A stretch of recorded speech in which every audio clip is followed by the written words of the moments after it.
మాటకు ముందు, మాటకు మధ్య, మాటకు చివర రెవెన్యూ మంత్రి ఇల్లు ఎంఐఎస్ సాగర్ ఎఫ్టీఎల్లో ఉంది. రెవెన్యూ మంత్రి ఇల్లు ఎంఐఎస్ సాగర్ బఫర్ జోన్ లో ఉంది. రెవెన్యూ మంత్రి ఇల్లు ఎట్లుంది అట్లుంది అని ఆనాటి ఎంఐయుడి మినిస్టర్ గారు వారి తొత్తులు ఇతరత్రా మాట్లాడుతున్నారు. నేను ఈ వేదిక ద్వారా ఒకటే ఛాలెంజ్ ఇస్తున్నాను. మీరు ఎంఐయుడి మినిస్టర్ గా సుమారు 6-7 సంవత్సరాలు పనిచేశారు. మీ బావ హరీష్ రావు గారు ఇరిగేషన్ మంత్రిగా 5 సంవత్సరాలు పైచిలకు పనిచేశారు. ఈ వేదిక మీద నుంచి హైడ్రా అధికారి రంగనాథ్ గారిని ఆదేశిస్తున్నాను.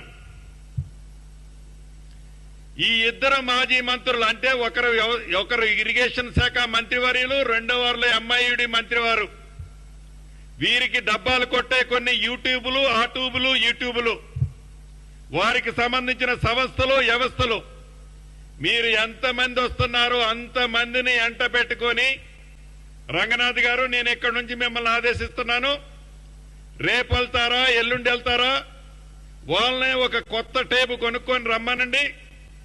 టేబు కొనుక్కొచ్చి నా ఇల్లు ఎఫ్టీఎల్లో ఉన్న బఫర్ జోన్ లో ఉన్న చివరికి ఒక ఇటుక పెడ్డ ఉన్నా ఎమ్మటే పడగొట్టండి. ఇల్లు మొత్తం దాంట్లో ఉంటే ఇల్లు మొత్తం పడగొట్టండి. This is my challenge, Ponguleti challenge. మాజీ మంత్రివర్యులు ఈనాడు ప్రధాన ప్రతిపక్షం అని చెప్పుకునే వాళ్ళకి ఇక్కడి నుంచి ఛాలెంజ్ చేస్తున్నా. ఒక్క ఇటుక పెడ్డ ఎఫ్టీఎల్లో గాని బఫర్ జోన్ లో ఉంటే మా అధికారులు మీ పక్కన ఉంటారు. మీరే టేప్ పెట్టి కొలుచుకోండి. మా అధికారులు కొలిస్తే మీకు నమ్మకం ఉండదు. ఎందుకంటే నేను అధికారంలో ఉన్నా కాబట్టి మిస్యూజ్ చేశానని అనుకుంటారు కదా మీరు.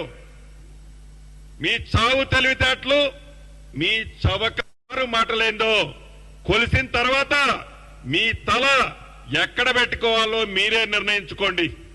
నేను అందరూ అన్నట్లు దాంట్లో దూకు దీంట్లో దూకు అని అనను. ఇది పొంగిలేటి ఛాలెంజ్. మళ్ళీ గతంలో ఖమ్మం అసెంబ్లీల గురించి చెప్పా, మళ్ళీ ఇవాళ చెప్తున్నా.